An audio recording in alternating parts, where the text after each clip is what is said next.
I'm a highway patrol officer, and I think I'm finally losing it. Story by you/Gamal Frank. I am parked directly under the harsh, buzzing fluorescent canopy of a 24-hour fuel station. I have locked all 4 doors. I have the engine running, the heater turned on high, and all the interior lights illuminated. I am surrounded by concrete and artificial light, and I still cannot stop my hands from shaking against the steering wheel. I am a county law enforcement officer. I have only been on the force for 2 years, but I have built a reputation for being strict, thorough, and completely reliant on protocol. I like rules. I like guidelines. In this line of work, the manual is your best tool. If you follow the steps, if you run the plates, if you approach the vehicle at the correct angle, you eliminate variables and maintain control of the situation. My assigned patrol sector is a massive, desolate stretch of a 2-lane county highway. It is a lonely, isolated assignment. The road runs along the eastern perimeter of a massive, deep freshwater lake. The layout of the geography means there is absolutely nothing out there. On the left side of the highway, there is a steep, rocky embankment that drops directly down into the dark water of the lake. On the right side, there is an endless, dense expanse of thick pine forest. There are no houses, no streetlights, and no intersecting roads for over 40 miles. It is just a ribbon of dark asphalt trapped between the deep woods and the deep water. I work the graveyard shift. I patrol this highway from 10 at night until 6 in the morning. Usually, the entire 8-hour shift consists of driving back and forth in complete silence, listening to the hum of my tires and the occasional crackle of the dispatch radio. Sometimes I pull over a long-haul trucker who missed a turn, or a local teenager driving too fast. It is a quiet, predictable job. Tonight started exactly like every other night. The weather was clear but very cold.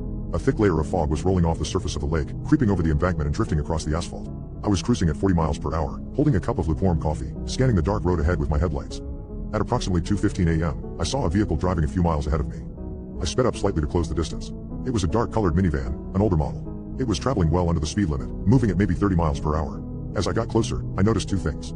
First, the passenger side taillight was completely burned out. Second, the vehicle was swerving. It was not a violent, erratic swerve, but a slow, drifting weave. The tires drifted over the solid yellow line in the center of the road, corrected slowly, and then drifted back over the white shoulder line near the edge of the lake embankment. Protocol for this is clear. A burned-out taillight is a minor traffic violation, but combined with the swerving, it establishes reasonable suspicion for driving under the influence or extreme driver fatigue. I had to initiate a traffic stop. I pulled up behind the minivan, keeping a safe distance of 3 car lengths. I reached down to the center console and flipped the switch for my overhead emergency lights.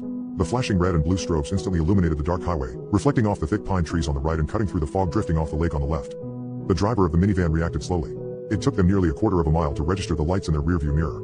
Eventually, the right turn signal blinked, and the van slowly pulled over onto the narrow gravel shoulder, coming to a stop just a few feet away from the steep drop-off into the water.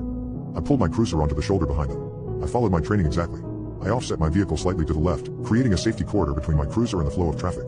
I angled my front wheels toward the road, so if a drunk driver rear-ended my cruiser, it would not be pushed forward into the minivan. I put the transmission in park, unbuckled my seatbelt, and grabbed my heavy metal flashlight. I stepped out into the cold night air. The only sounds were the low rumble of the 2 idling engines, the crunch of the gravel under my boots, and the faint, rhythmic lapping of the lake water hitting the rocks at the bottom of the embankment. I walked up to the rear of the minivan. I reached out with my left hand and firmly pressed my palm against the trunk lid.